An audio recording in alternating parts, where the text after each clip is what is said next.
So, how do you write email copy that actually converts? And when I say converts, I'm talking about email copy that can actually generate you qualified sales leads and book you intent-based sales meetings, right? Get you in front of key decision makers and the types of people that you actually want to get in front of to sell your service, solution, or offering. So let's talk about some of the core ingredients for email copy that actually converts. Now, the first thing to say is that you can write the best email copy in the world, you can write the best messaging in the world, but if you don't have a good offer, none of it matters.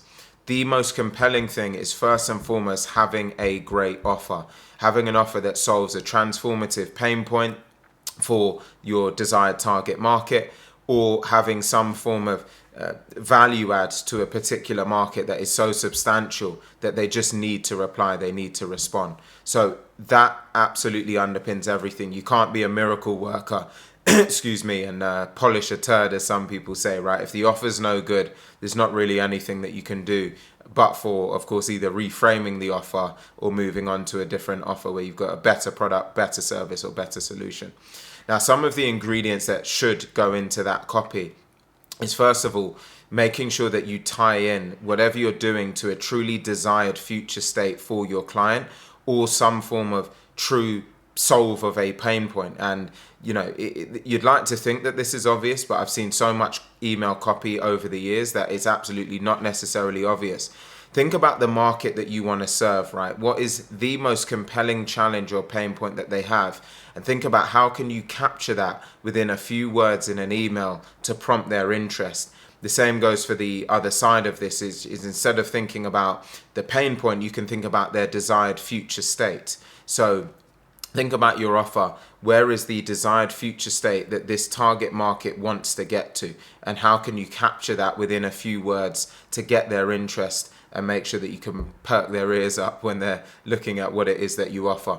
You've got to encourage them to have some form of curiosity, to want to look at your website, look into what you do. And so you've only got a few words to do that, either through a pain point or through a desired future state. The next component, as I've just inferred, is being able to make it short and concise, right? You've got to think about the people that you're trying to reach are getting a lot of outbound messages per day. They got so much going on in their day-to-day lives. Their attention span, you might have half a second or a couple of seconds to capture their interest on that email. So typically 50 to 75 words is the sweet spot. Sometimes even sub 50 words can work better. There are some particular verticals or use cases where I've actually seen longer emails work well, but it's all about doing what's right by your desired market. There's certain markets where a longer form message may work well, but as a general principle, shorter tends to work better because of attention span and because of how many other things that these individuals will have going on and how busy their inboxes are in this particular era. And by the way, if you could do with help or support on any of this type of stuff, produce an email copy that actually converts to cold traffic and on the open market, do reach out. You can either drop me a message on LinkedIn, just type in my name, Alleyne, or go on our website, fetched.ai, that's FETCHED.ai. Book a call with us and we can be helpful in putting together copy that converts for your particular offer. Now, the other component to this is the fact that you need a call to action that is more so based on producing an actionable next step instead of, trying to book a call off the rip. What a lot of people do is they'll just put a link to their Calendly and say, hey, book a call with us.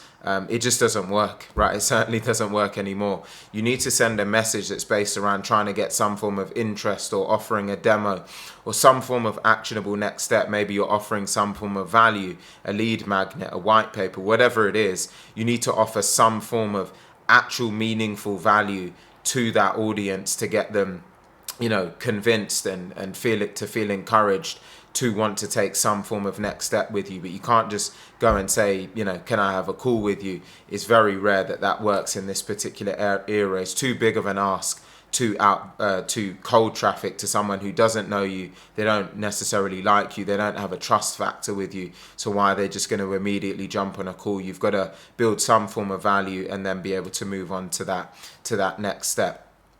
Now, those are some of the core ingredients. The only other thing that's worth noting is the time horizon. So if you can talk about your offer, a problem, a desired future state, and a time horizon from which the person can achieve the outcome that they want to achieve, then you're in a really good state. And the other bit that you can add to this is either some form of guarantee around what you offer. That can help to build more trust within the email.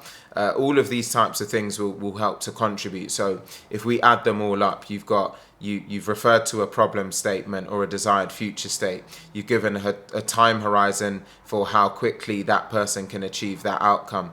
You've got some form of guarantee around what you offer to help to build that trust bridge. And you've got a call to action, which is based on an actionable next step instead of just booking a call. And you've got a short, concise message between 50 and 75 words.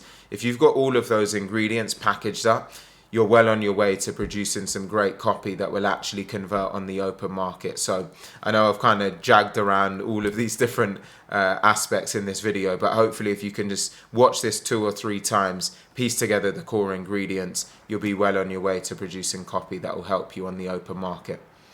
I hope this video has been helpful in some way. If it has, please do like, comment, share and subscribe, and I look forward to seeing you on the next one.